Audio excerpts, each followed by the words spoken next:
en esta mañana, como la séptima o octava vez, incluyendo los cultos de las 7 palabras. Dice Romanos 12:1: por tanto nosotros también, teniendo en alrededor nuestro tan gran nube de testigos, despojémonos de todo peso y del pecado que nos asedia, y corramos pacientemente la carrera que tenemos por delante, puestos los ojos en Jesús, el autor y consumador de la fe, por el cual el gozo puesto delante de él sufrió la cruz, menospreciando el oprobio, y se sentó a la diestra del Padre, a la diestra del trono de Dios. Considerar aquel que sufrió tal contradicción de pecadores contra sí mismo, para que vuestro ánimo no se canse hasta desmayar. En la comida de Navidad, después de que mi abuela paterna pasara a la presencia del Señor, cada miembro de mi familia tomó un tiempo para recordar, para enlistar lo que creen era lo más valioso que había dejado abuela en vida. Y las 2 cosas más recurrentes en las palabras de todos fueron lo valioso de la unión familiar y la valiosa herencia espiritual. Y el término valor es muy ambiguo, y más que ambiguo, es fluctuante y cambiante.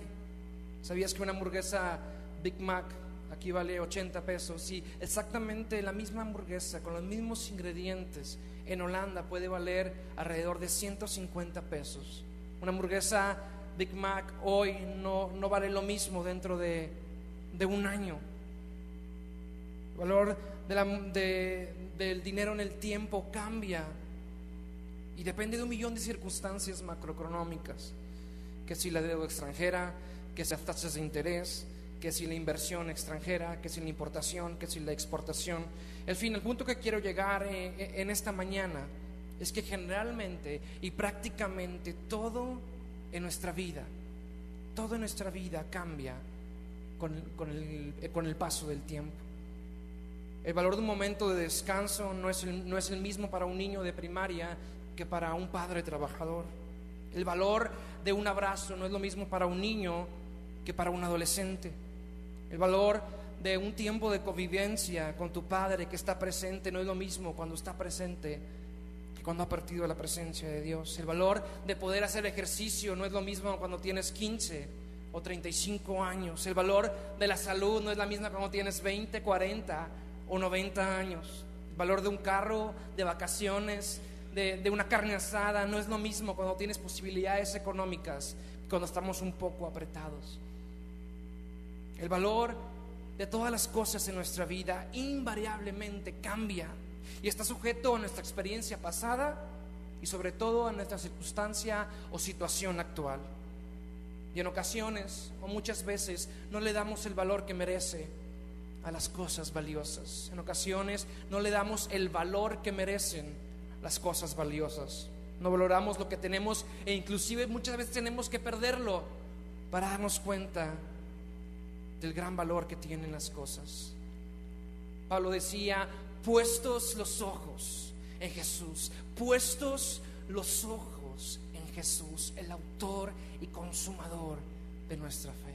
Amigo, hermano, puede variar el valor del dólar, puede variar tu perspectiva acerca de un partido político, puede variar tu valor, tu opinión del valor del tiempo familiar, puede a lo largo de tu vida variar X o Y, cambiar y fluctuar constantemente y drásticamente. Pero si hay algo que no puede variar, si hay algo el cual su valor nunca puede cambiar, es Jesucristo. Es la sangre de Jesús vertida en la cruz, es su muerte, su vida, su sacrificio. Es el perfecto sacrificio de Jesús en la cruz. Es su obra en la cruz, la cual es invaluable. El libre acceso que nos dio al Padre, la muerte de Jesús, a la presencia de Dios, creo no tiene precio. Es la presencia de Dios, el acceso al Padre que podemos tener a ella, sin duda lo indescriptible y lo invaluable. E invariablemente lo que pase en tu vida, invariablemente lo que pase en tu vida, no importando cualquier factor externo, tú y yo debemos de fijar nuestros ojos en el autor y consumador de Dios, en el libre acceso que podemos tener a su presencia, que sin duda tiene el valor de invaluable, que sin duda tiene el valor de invaluable. Titulado el mensaje de esta mañana, casi tarde, el valor de lo invaluable. ¿Por qué no oramos en esta mañana? Padre, gracias, Dios, por tu amor, Dios, por tu fidelidad, Dios, por tu presencia en este lugar, porque tú has sido un Dios bueno en gran manera, porque tu misericordia es nueva, Señor, cada mañana, porque tu gracia, Dios, es inagotable. Dios, queremos pedirte en esta mañana, Padre, que tú seas hablando a nuestras vidas, Padre, que me permitas omitir cualquier palabra que quiera salir de mi corazón o de mi mente, que tú seas, Señor, hablando a mi vida y a la vida de mis hermanos en esta noche, Dios, en esta tarde. Dios, te damos la gloria, el honor, el poder y la majestad, Dios, solamente a ti, porque tú eres digno de ella. En el nombre de Cristo Jesús todos decimos amén. Mi presencia irá contigo y te dará descanso. Respondió Moisés: si tu presencia no ha de ir conmigo, no nos saques de aquí. De parte mía es puesta esta ordenanza, que en todo el dominio de mi reino todos teman y tiemblen ante la presencia del Dios de Daniel. A la presencia de Jehová tiembla la tierra, a la presencia del Dios de Jacob. Salmo 114. Servid a Jehová con alegría, venid ante su presencia con regocijo. Me hiciste conocer los caminos de la vida, me llenarás de gozo, me llenarás de gozo con tu presencia. Me mostrarás la senda de la vida, en tu presencia hay plenitud de gozo y delicias a tu diestra para siempre. En tu presencia hay plenitud de gozo y delicias a tu diestra para siempre. Quiero platicarte la historia de un pueblo que perdió su mirada, que desvió su mirada de Jesús y de su presencia. Quiero platicarte una historia un tanto triste y dramática de algunas personas que no supieron darle el valor que merecía la presencia de Dios. Abre tu Biblia en Primera de Samuel, capítulo 4, versículo 16.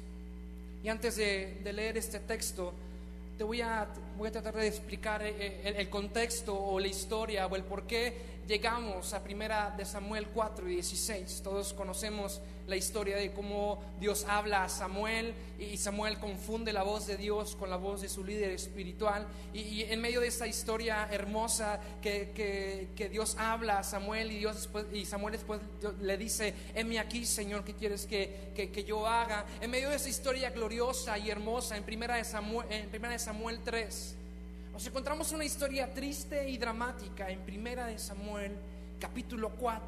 Elí, el sumo sacerdote, tenía dos hijos, Ofni y Fines. Estos dos hijos de Elí estaban haciendo lo malo delante de los ojos de Dios. Ellos estaban comiendo de lo sacrificado a los ídolos. Ellos estaban durmiendo con mujeres a las afueras del templo. Ellos estaban haciendo lo malo delante de los ojos de Dios.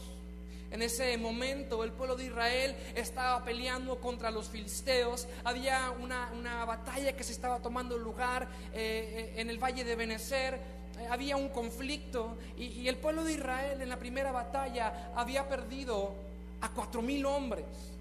Entonces nos encontramos con esta escena. Israel ha perdido 4,000 hombres en batalla.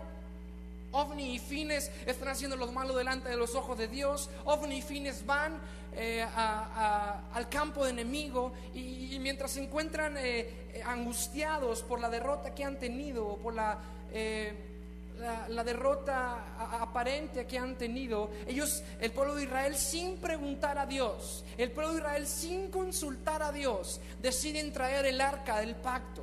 El arca del pacto es el lugar donde descansaba la presencia de Dios. El arca del pacto era donde reposaba la presencia de Dios. Y sin preguntarle a Dios, sin cuestionarle a Dios, estos hombres deciden, el pueblo de Israel decide traer el arca al campo de batalla. Y para no hacer el cuento largo, el pueblo de Israel pierde contra los filisteos, aún con todo el arca, y no solamente pierden 4,000 hombres en batalla, sino que ahora pierden 30,000 hombres en guerra, dando un total de 34,000 personas que han muerto contra los filisteos. El pueblo de Israel pierde la batalla. Un hombre logra escapar de ese lugar y se va y se presenta frente al sumo sacerdote, y este es el reporte que le trae a Elí. Primera de Samuel 4, versículo 16. Y dijo pues aquel hombre a Elí: yo vengo de batalla, he escapado hoy del combate. Y Elí dijo: ¿qué ha acontecido, hijo mío? El mensajero respondió diciendo: Israel huyó delante de los filisteos, y también fue hecha gran mortandad en el pueblo, y también tus 2 hijos, Ofni y Fines, fueron muertos en el arca y el arca de Dios ha sido tomada. Y aconteció que cuando él hizo mención del arca de Dios, Elí cayó hacia atrás de la silla al lado de la puerta, se desnucó y murió, porque era un hombre viejo y pesado, y había juzgado a Israel 40 años. Y su nuera, la mujer de Fines, que estaba encinta cercana al alumbramiento, oyendo el rumor de que el arca de Dios había sido tomada y muerto su suegro y su marido, se inclinó y dio a luz, porque le sobrevinieron sus dolores de repente. Y al tiempo que moría, le decían los que estaban junto a ella: no tengas temor, porque has dado a luz un hijo. Mas ella no se dio por respondida, ni se dio por entendida, y llamó al niño Icabod. Llamó al niño Icabod diciendo: traspasada es la gloria de Israel, porque ha sido tomada el arca de Dios por la muerte de su suegro y su marido. Y dijo pues: traspasada es la gloria de Israel, traspasada es lo más hermoso, traspasado es lo más glorioso, traspasado es lo más valioso, la presencia de Dios, porque ha sido tomada el arca de Dios. Primer punto: no pierdas lo invaluable. La mujer de Fines estaba dando a luz al nieto de Elí, y mientras estaba dando a luz, mientras estaba en los dolores de parto, mientras Icabod salía de su vientre, ella exclamaba, ella gritaba: Icabod, Icabod, Icabod. Traspasada es la gloria de Israel, traspasada es la gloria de Israel, porque el arca ha sido tomada, aquella arca que representaba y donde descansaba la misma presencia de Dios, la misma presencia de Dios había sido tomada. Icabod representaba a una generación que crecería sin la presencia de Dios. Icabod representaba las consecuencias de Elí y del pueblo de no obedecer a Dios y de desviar su mirada de Él. Icabod representaba una historia triste, una historia sin gloria. Icabod representaba que Israel había perdido lo más preciado y lo más valioso. Y sabes, me llama la atención, amado hermano, amigo, que Elí escuchó que el pueblo había perdido la batalla. Elí escuchó que 30,000 hombres habían muerto en guerra. Elí escuchó que Fines había muerto. Elí escuchó que Ofni había muerto. Pero cuando escuchó que el arca había sido tomada, cuando escuchó que el arca había sido tomada, cayó y murió. Elí sabía que Israel no podía vivir, Israel no podía perder lo más valioso. ¿Qué sería de nosotros si la presencia de Dios fuera lo más valioso que tuviéramos? ¿Sabes cuál debe ser nuestra postura? Como la de Elí. Puedo vivir con la noticia de que perdimos en batalla. Puedo vivir con la idea de que perdimos una guerra. Puedo vivir con la idea o con la noticia de que murió Fines. Puedo vivir con la noticia de que murió Ofni. Pero no puedo vivir. No puedo vivir sin la presencia de Dios.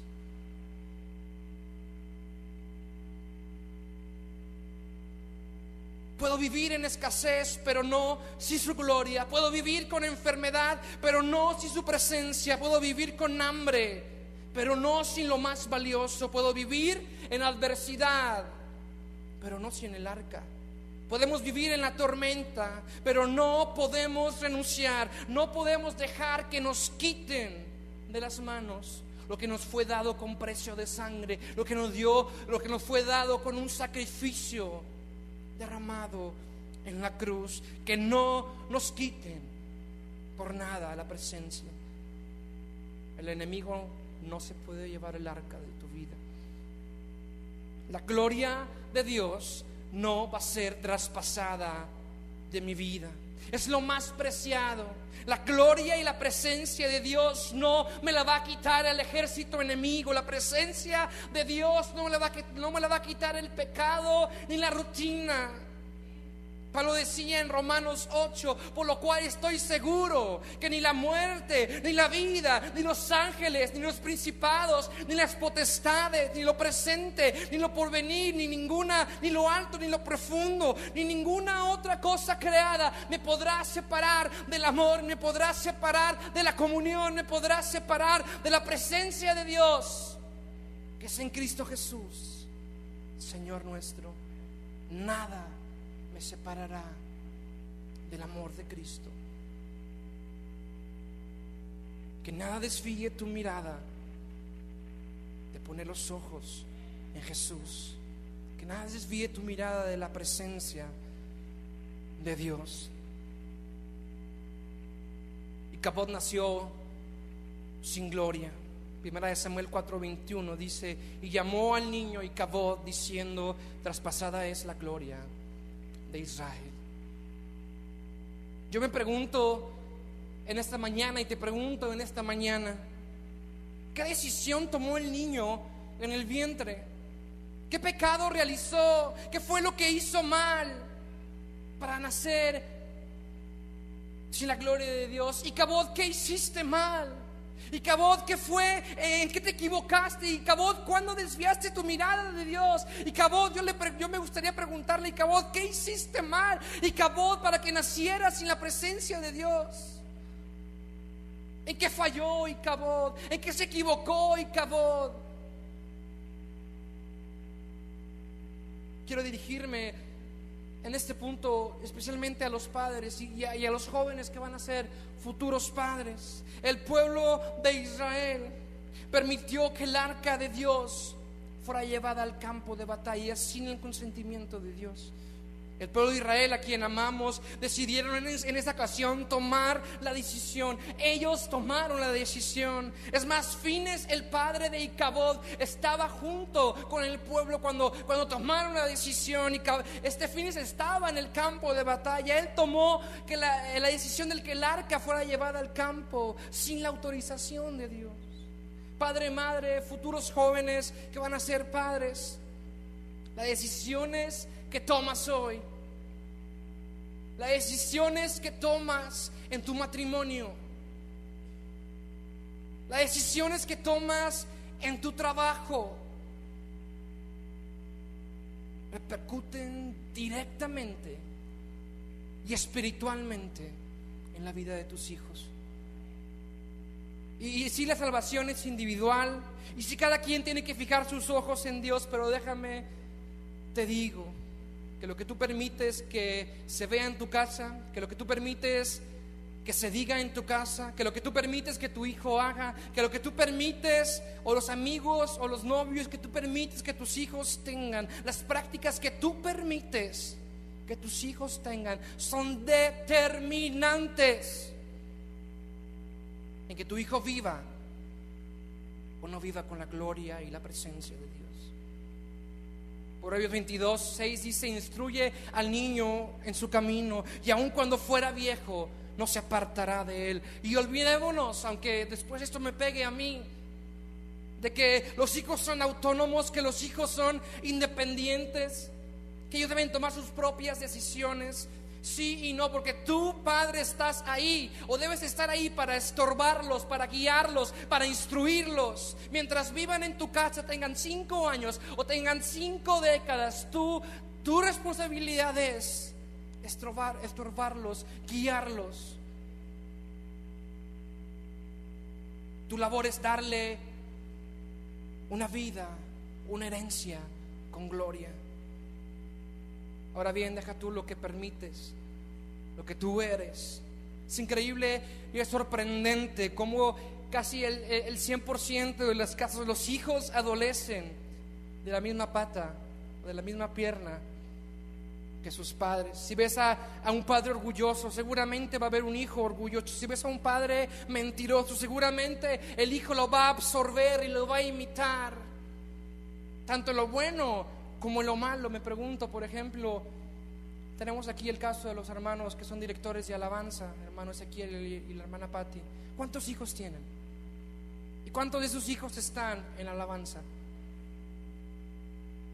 Tanto las buenas decisiones como las malas decisiones repercuten directamente en tus hijos. Tienes una grande responsabilidad de que tu hijo no se llame Icabod. Joven como futuro padre y padres actuales.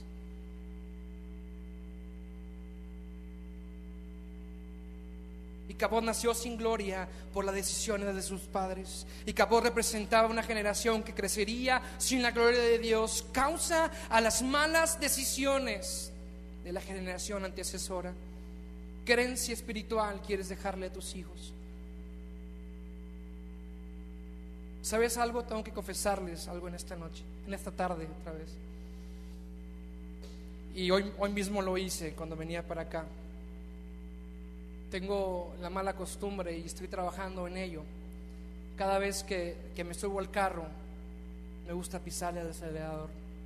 Manejo rápido, me gusta esquivar carros, me gusta pisarle, me gusta manejar. Cuando voy solo me gusta moverle y a rebasar carros. Y para mí me encanta eso, me gusta. Pero cuando mi hermana se sube conmigo, cuando un amigo se sube conmigo, cuando mi padre o mi madre se suben conmigo al carro, ya no puedo manejar así. Porque una cosa es tomar mis decisiones y afrontar las consecuencias por mi propia cuenta, y otra cosa es la responsabilidad que llevo en el carro. Y como hijos de Dios, como padres, muchas veces tomamos decisiones y decimos, bueno, voy a hacer esto mal en el trabajo, voy a tomar o voy a hacer esto que no le parece a Dios, que va en contra de la voluntad de Dios, y si me va mal, pues bueno, es mi culpa, y si choco, pues ni modo, yo fui responsable. Pero sabes, amado padre, amado madre, llevas en el carro a tus hijos, llevas en el carro a tus nietos, llevas en tu carro tanta gente a la cual amas y estimas, que tus decisiones buenas o malas van a repercutir en sus vidas directamente. Por favor, cada decisión que tomas en el trabajo, cada decisión que tomas hoy en día, cada decisión que tomas en tu matrimonio, repercute en la vida de tus hijos.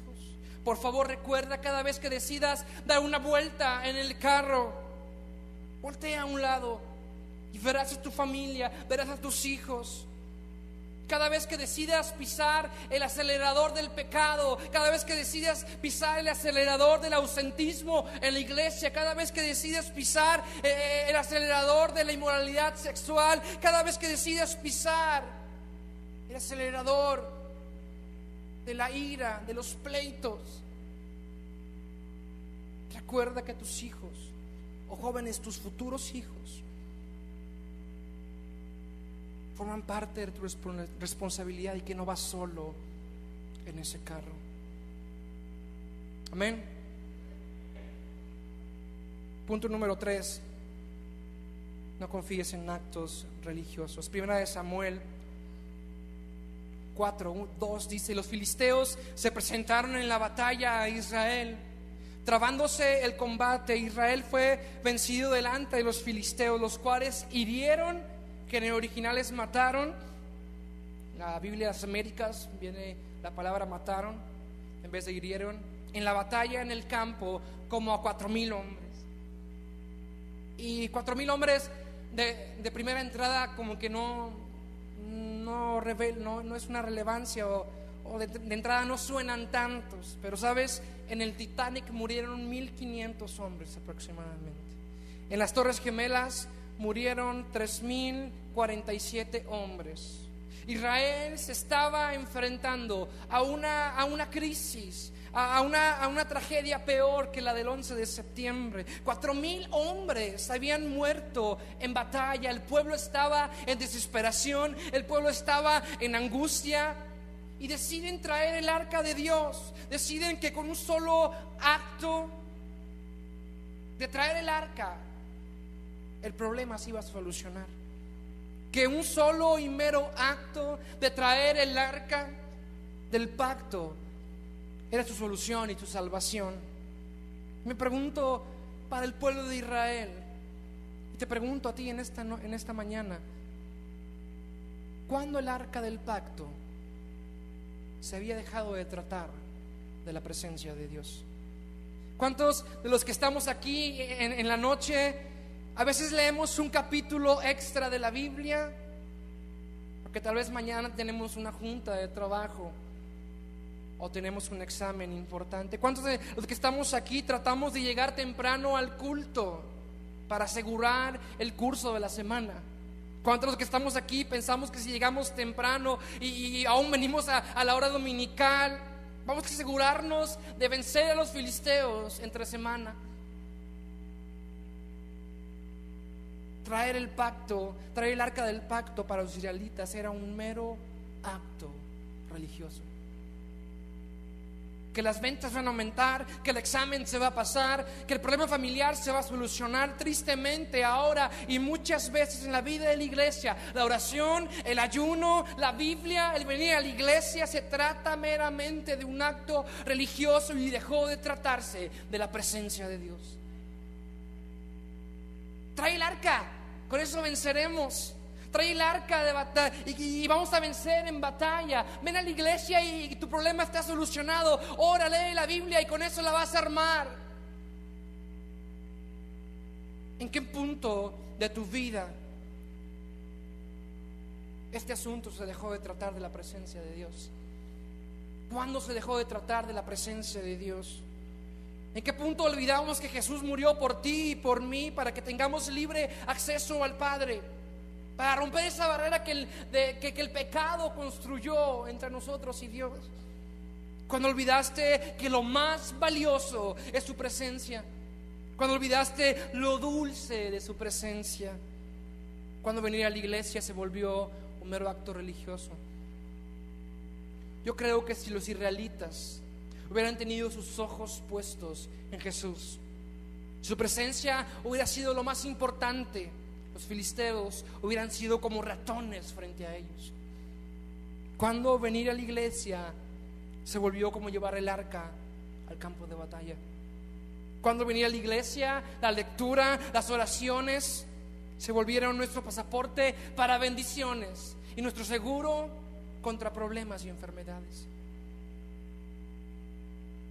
Cuando el venir a la iglesia, la lectura, se volvieron nuestro pasaporte para bendiciones y nuestro seguro contra problemas y enfermedades. Cuando desviaste tu mirada de Jesús, cuando desviamos nuestra mirada de Jesús. Tal vez pudo haber sido en la victoria. Siguiente punto: no desvíes tu mirada en la victoria. Primera de Samuel 4:6. Cuando los filisteos oyeron la voz de júbilo, dijeron: ¿qué voz de gran júbilo es esta en el campamento de los hebreos?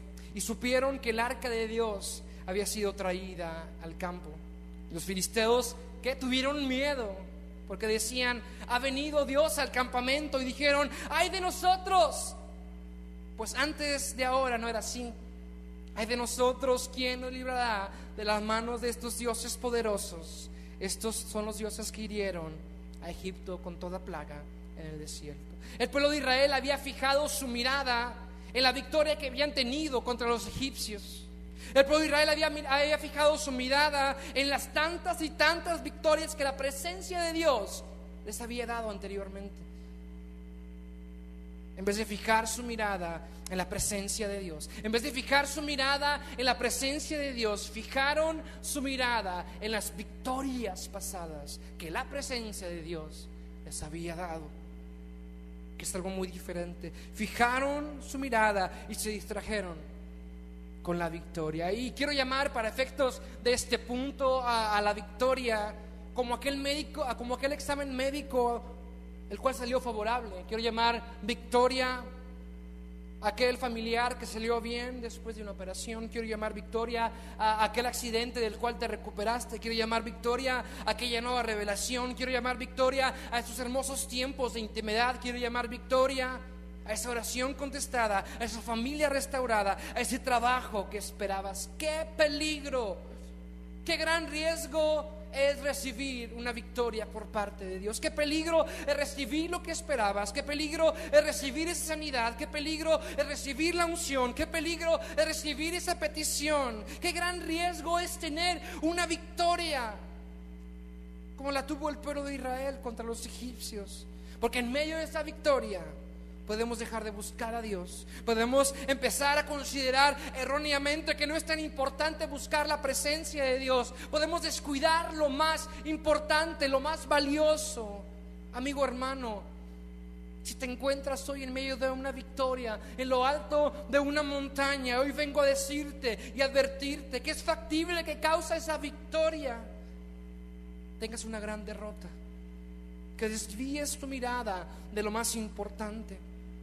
Si hoy te encuentras en una victoria de comodidad en tu trabajo, de comodidad en tu escuela, de comodidad económica, si te encuentras en una victoria de comodidad que aparentemente no hay conflictos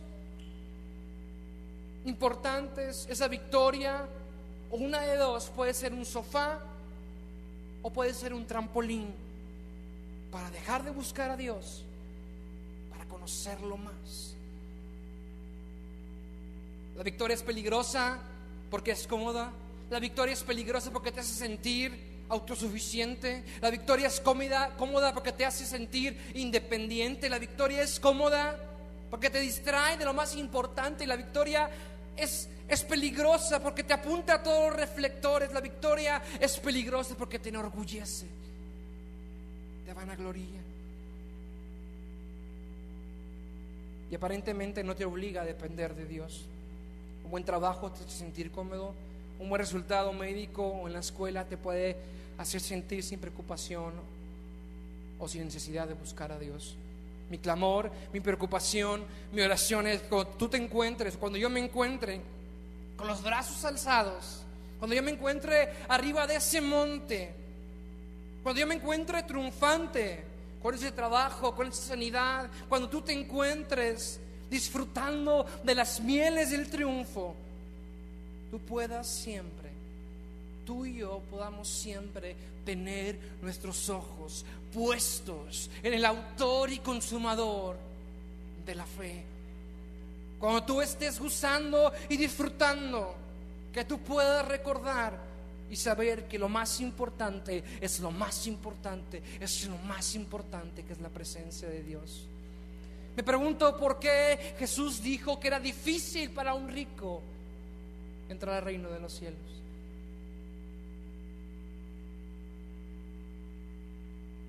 Un misionero al cual estimo y amo me dio un consejo, el cual atesoré en mi corazón y lo titulé El ciclo del creyente.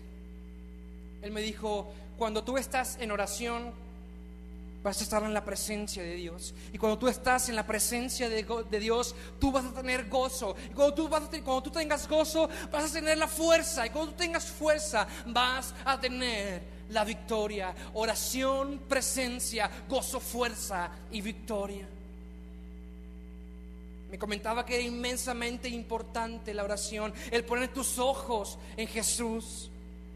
Si tan solo el pueblo de Israel hubiera estado en oración, hubiera estado en la presencia de Dios, hubiera tenido gozo, hubiera tenido fuerza, seguro, aún con su primera derrota, el pueblo de Israel hubiera tenido la victoria.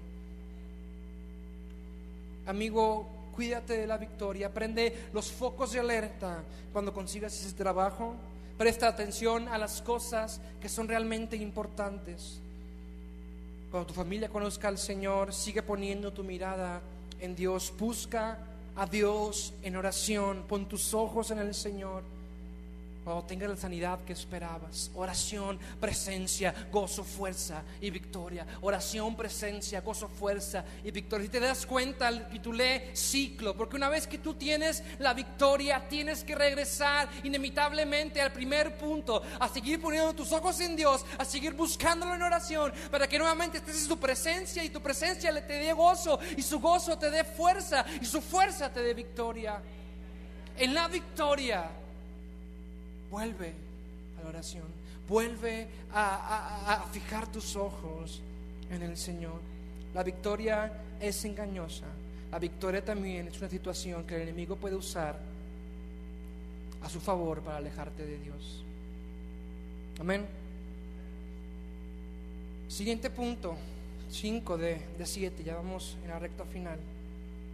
No desvíes tu mirada en los momentos inciertos. No desvíes tu mirada en los momentos inciertos. Sabes, cada vez que sigo creciendo en el conocimiento de Dios, o sigo pasando o creciendo físicamente, me voy dando cuenta en mi vida y en la vida de la gente que me rodea, que muchas veces nos vamos a encontrar en un momento incierto en nuestra vida, que no estamos ni siquiera en la victoria y no estamos ni siquiera en la derrota. Estamos en una cuerda floja en la cual nos estamos tambaleando. Creemos que vamos a llegar a la victoria, pero de repente nos tambaleamos y vamos para atrás y nos acercamos a la derrota y no vemos claro el panorama y creemos que Dios nos va a librar ya, pero de repente viene otro problema y estamos en incertidumbre, estamos en inseguridad, que no sabemos si Dios nos va a dar la victoria o la derrota. Estamos en un vaivén.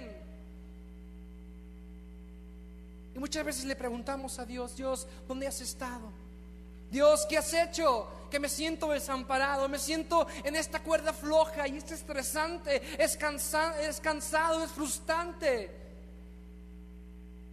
No ver tu respuesta, esperar en este lugar. Dios, ¿cuándo vas a contestar? Dios, no veo tu respuesta, me siento en una cuerda floja de vaivenes. El salmista dice en el Salmo 42:9: diré a Dios, roca mía, ¿por qué te has olvidado de mí? ¿Por qué yo andaré enlutado por la presión del enemigo? Como quien hiere mis huesos, mis enemigos me afrentan, diciendo cada día: ¿dónde está tu Dios? Porque te abates, oh alma mía, dentro de mí, y te turbas dentro de mí. Espera en Dios, porque aún he de alabarle, salvación mía y Dios mío. David escuchaba voces que decían: ¿dónde está tu Dios? ¿Dónde está el Dios de Israel? ¿Dónde está tu protector? ¿Dónde está tu sustentador? ¿Dónde está tu proveedor? Había tantas voces ajenas y extranjeras a David, pero David cuando estaba en problemas, en conflicto, en incertidumbre, en inconclusión, él decía: ¿por qué te abates, alma mía? Espera en Dios, porque aún he de alabarle, porque aún he de exaltarle, porque aún he de estar en su presencia, porque aún he de estar y conocer más de él. Espera en Dios. En los problemas difíciles, en las circunstancias adversas, en los momentos de indecisión, de inconclusión, de incertidumbre, mantén tu mirada en Jesús. Espera en Dios, porque aún has de alabarle. Que la presencia de Dios sea tu mayor tesoro en esos momentos difíciles. Punto número 6: no desvíes tu mirada de Dios en la derrota. Primera de Samuel 4:2 dicen: los filisteos se presentaron en la batalla de Israel. Trabándose el combate, Israel fue vencido delante de los filisteos, los cuales hirieron en la batalla en el campo como 4,000 hombres. Israel se encontraba en una aparentemente derrota, una parcial derrota. Pero sabes, aún no se acababa la guerra. Sí, Israel iba perdiendo el partido 1-0, pero aún el árbitro no pitaba. Aún Dios no daba la última palabra. Yo creo que si en medio de esa derrota parcial, yo creo que si en medio de ese conflicto, de esa adversidad, Israel hubiera volteado sus ojos a Dios y su presencia hubiera sido su mayor tesoro, la historia hubiera sido muy diferente. En medio de la derrota, si ellos hubieran seguido el patrón de oración, presencia, gozo, fuerza y victoria, el marcador hubiera sido muy diferente. La otra vez me encontraba en Home Depot. Estaba viendo cuánto me costaba armar una tarima para los jóvenes allá arriba, para el santuario de los jóvenes. Y había diferentes tipos de maderas, diferentes calidades, diferentes colores. Pero en específico había unas maderas que se llamaban, un tipo de madera que se llamaban los aglomerados. Estas resultan de todas las mueblerías que se dedican a hacer muebles de madera, obviamente, que en su proceso natural obligadamente tienen que cortar diferentes tipos de madera. Y al momento que los cortan resulta acerrín, resulta diferentes pedazos pequeños de madera que se vuelven desperdicios. Y todos esos residuos que parecieran ser una pérdida, que parecieran ser inútiles, ellos en un proceso especial los juntan. Todos esos residuos los conglomeran y se juntan. Y después de ser inútiles, después de ser pérdidas, después de estos procesos se vuelven útiles, se vuelven de valor. Forman un producto el cual es muy redituable para las empresas, porque representa una mínima inversión y tiene un ingreso útil, inesperado para la empresa. ¿Cuántas empresas no representan significantes ingresos, residuos o pérdidas?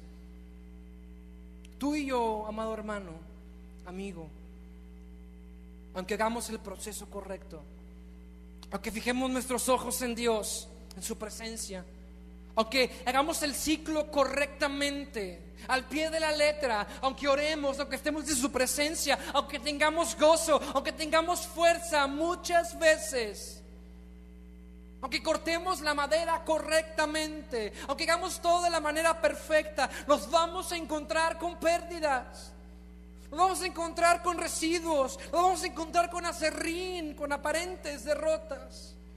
Te aviso, y sé que no es novedad para ti, nos vamos a encontrar con aflicción, con desperdicios, con pérdidas. Y probablemente diremos a Dios: Dios, yo hice el proceso correctamente, yo corté la madera como tú me dijiste. ¿Por qué tengo acerrín? ¿Por qué tengo desperdicio? ¿Por qué tengo esto que es una aparente derrota, una aparente aflicción, una aparente enfermedad, una adversidad? Amigo creyente, tengo que decirte, no siempre vamos a tener lo que esperábamos. No siempre vamos a tener la victoria en la manera que esperábamos. Muchas veces vamos a reprobar el examen, muchas veces vamos a recibir el resultado inesperado, indeseado. Vamos a sufrir una pérdida familiar, vamos a batallar, va a haber crisis. Nos va a tocar tener que manejar y vivir con derrotas. Pero déjame te recuerdo que para los que aman a Dios, todas las cosas ayudan para bien. Esto es, a los que conforme a su propósito han sido llamados. Y déjame te traduzco este versículo. Cuando estamos en Cristo, para aquellos que aman a Cristo, jamás existirán derrotas. Todas las aparentes derrotas son victorias disfrazadas. Y aunque tú le digas a Dios: ¿por qué tengo acerrín? ¿Por qué tengo este desperdicio? ¿Por qué tengo esta pérdida familiar? ¿Por qué tengo esta enfermedad? ¿Por qué mi amigo falleció? ¿Por qué mi empresa quebró? ¿Por qué tengo este problema? ¿Por qué el dinero no me alcanza? Dios te va a decir: no te agobies, no quites tu mirada de mí, no dejes de buscar mi gloria, porque si he enviado a Serrín, porque si he enviado desperdicios, porque si estás en diferentes circunstancias adversas, dificultad, enfermedad, créeme que yo voy a hacer de tu vida un aglomerado, yo voy a hacer de tu vida algo preciado, algo hermoso. Si parece derrota, si parece aflicción, si parece Serrín, pero la suma de todas esas situaciones adversas, yo las voy a juntar y voy a hacer un aglomerado de tu vida para mi gloria y para mi honra. Si parece derrota, pero yo le llamo aprendizaje. Si parece pérdida, pero yo llamo proceso para algo grande. Si parece enfermedad, pero yo llamo la oportunidad para que mi nombre sea exaltado. Si parece pérdida, pero la suma de todas esas experiencias adversas, yo las voy a juntar. Voy a hacer un aglomerado de tu vida. Todas las cosas, todas, la suma de las circunstancias adversas van a ser usadas para mi gloria. En la adversidad, en la derrota, cuando has perdido 4,000 hombres en batalla, no dejes, amigo, no dejes de fijar tu mirada en Dios. Te repito, Dios te dice en esta hora: no despliegues, no desvíes mi mirada de mí. No dejes de habitar en mi presencia. No dejes que mi presencia deje de ser mi gozo, tu gozo y tu fuerza. No dejes que los filisteos se lleven el arca. En la sala de espera, cuando el doctor viene con malas noticias, tu amor por mí. Cuando te dicen: estás despedido, te amo, es todo lo que puedo decir. Cuando te encuentras entre aserrín, entre desperdicios, entre pérdidas que no tienen sentido, cuando fracasas contemplando la hermosura de tu majestad. Cuando te dan ese resultado en tu presencia, cuando fallece un allegado, hay plenitud de gozo. Cuando en la cena no hay nada, en tu presencia, delicias a tu diestra. Cuando te fallan y te traicionan, por siempre y para siempre, puesto tus ojos en el Señor, me gozo en tu presencia.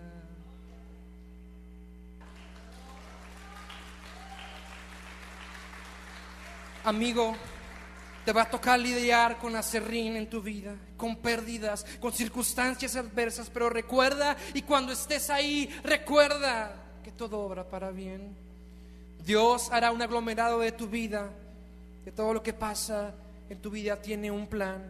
Circunstancia adversa, no quites tu mirada de Dios. Él es el tesoro de completa satisfacción. Él es el tesoro de completa satisfacción. Él es el tesoro de completa satisfacción. Él es el tesoro de completa satisfacción, donde debemos de fijar nuestros ojos, sin que nuestro ánimo descanse hasta desmayar. No importando esté en un estado de victoria, de aparente derrota o de conclusión, yo fijo mi mirada en el Señor. Mis ojos están puestos en el autor y consumador de mi fe. Él es mi premio, Él es mi gloria, y no voy a dejar que los filisteos la tomen. Es su presencia tu ancla en la tormenta. Es su presencia tu sustento en la peor de las crisis. Es su presencia tu refugio. Es su presencia tu esperanza en la noche. Es su presencia mi alegría y tu alegría en el quebranto. Es su presencia nuestra completa satisfacción. Voy a pedir al grupo de alabanza que pase al frente.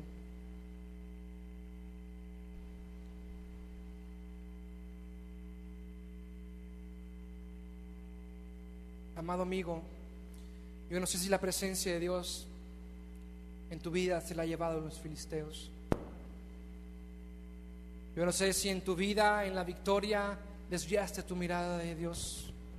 Yo no sé si en tu vida, en la aparente derrota, te descuidaste de la presencia de Dios. si los actos religiosos, si la rutina hizo que desviaras tu mirada y perdieras la presencia de Dios.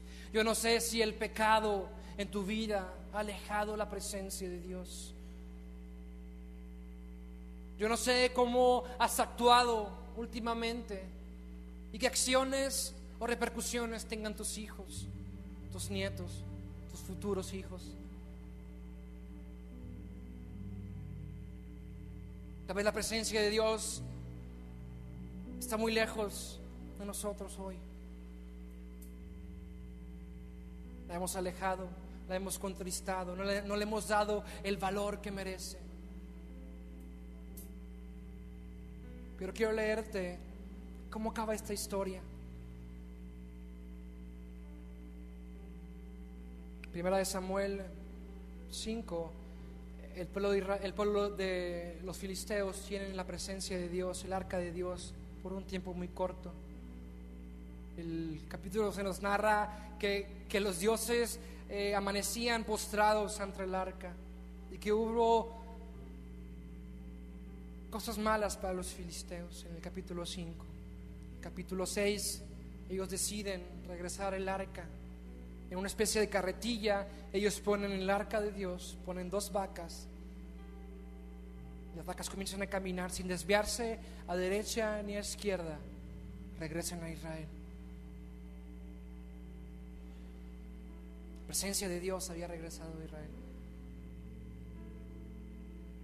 Primera de Samuel 7, Samuel, el nuevo sacerdote, habla a la casa de Israel diciendo: si de todo vuestro corazón os volvieseis a Jehová, quitad los dioses ajenos, Astarot de entre vosotros, preparad vuestro corazón a Jehová y solo a él servir, y él os librará de las manos de los filisteos. Versículo 4. Entonces los hijos de Israel quitaron a los Baales y a Astarot y sirvieron a Jehová, y solo sirvieron a Jehová. Versículo 7. Cuando oyeron los filisteos que los hijos de Israel estaban todos reunidos en Mizpa, subieron los príncipes de los filisteos contra Israel. Ahí vienen otra vez los filisteos, ahí vienen otra vez a tratar de robarnos la paz, de robarnos el gozo. Ahí viene Israel, ahí viene otra vez los filisteos contra Israel. Qué necios son los enemigos, qué necios es el enemigo. Versículo 10. Y aconteció que mientras Samuel sacrificaba el holocausto, los filisteos llegaron para pelear contra los hijos de Israel.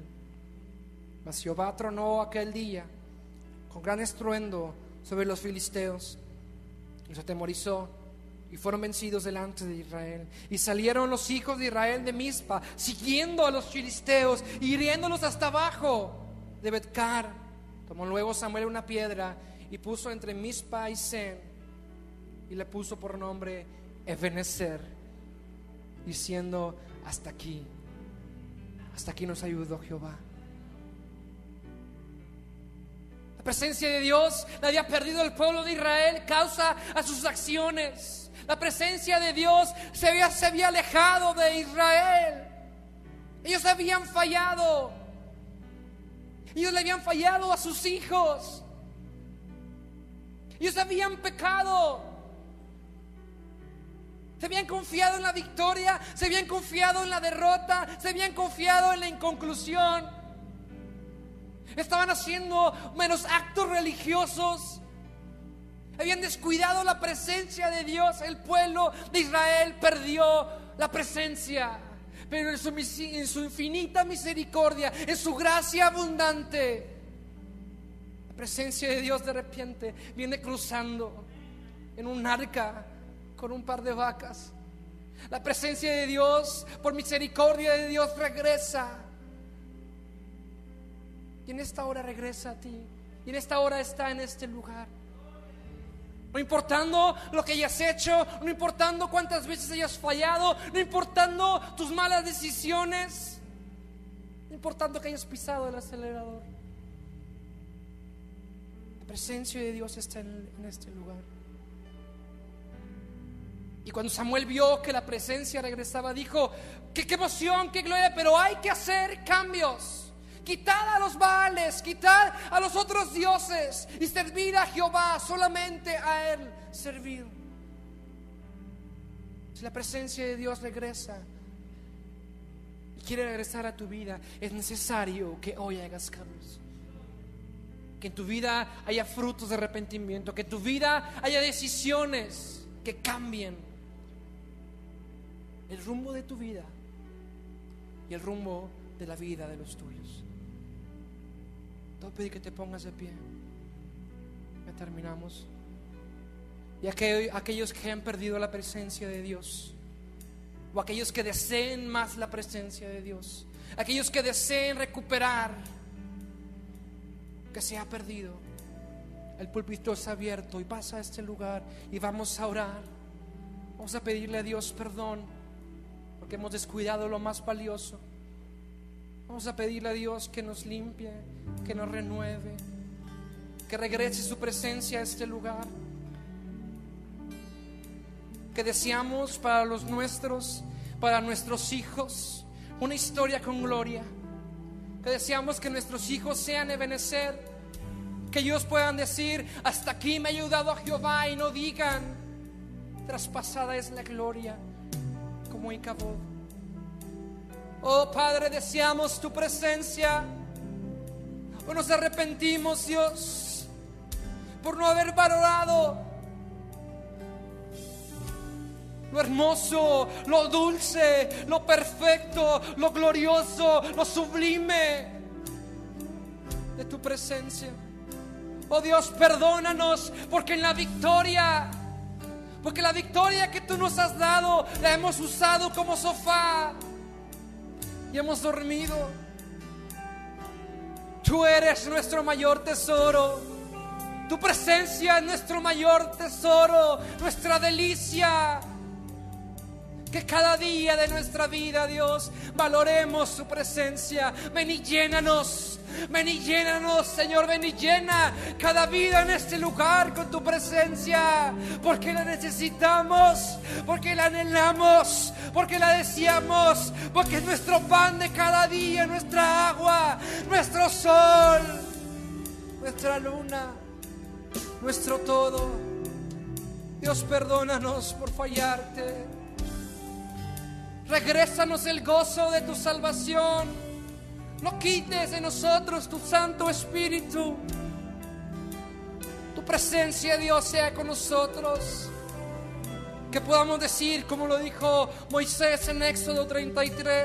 En esta mañana, como la séptima, octava vez, incluyendo los cultos de las 7 palabras. Dice Romanos 12:1. Por tanto nosotros también, teniendo en alrededor nuestro tan gran nube de testigos, despojémonos de todo peso y del pecado que nos asedia, y corramos pacientemente la carrera que tenemos por delante, puestos los ojos en Jesús, el autor y consumador de la fe, por el cual el gozo puesto delante de él sufrió la cruz, menospreciando el oprobio, y se sentó a la diestra del Padre, a la diestra del trono de Dios. Considerar aquel que sufrió tal contradicción de pecadores contra sí mismo, para que vuestro ánimo no se canse hasta desmayar. En la comida de Navidad, después de que mi abuela paterna pasara a la presencia del Señor, cada miembro de mi familia tomó un tiempo para recordar, para enlistar lo que creen era lo más valioso que había dejado abuela en vida. Y las dos cosas más recurrentes en las palabras de todos fueron lo valioso de la unión familiar y la valiosa herencia espiritual. Y el término valor es muy ambiguo, y más que ambiguo, es fluctuante y cambiante. ¿Sabías que una hamburguesa Big Mac aquí vale 80 pesos? Y exactamente la misma hamburguesa con los mismos ingredientes en Holanda puede valer alrededor de 150 pesos. Una hamburguesa Big Mac hoy no vale lo mismo dentro de un año. El valor de del dinero en el tiempo cambia y depende de un millón de circunstancias macroeconómicas, que si la deuda extranjera, que si las tasas de interés, que si la inversión extranjera, que si la importación, que si la exportación. En fin, el punto que quiero llegar en esta mañana es que generalmente y prácticamente todo en nuestra vida cambia con el paso del tiempo. El valor de un momento de descanso no es el mismo para un niño de primaria que para un padre trabajador. El valor de un abrazo no es lo mismo para un niño que para un adolescente.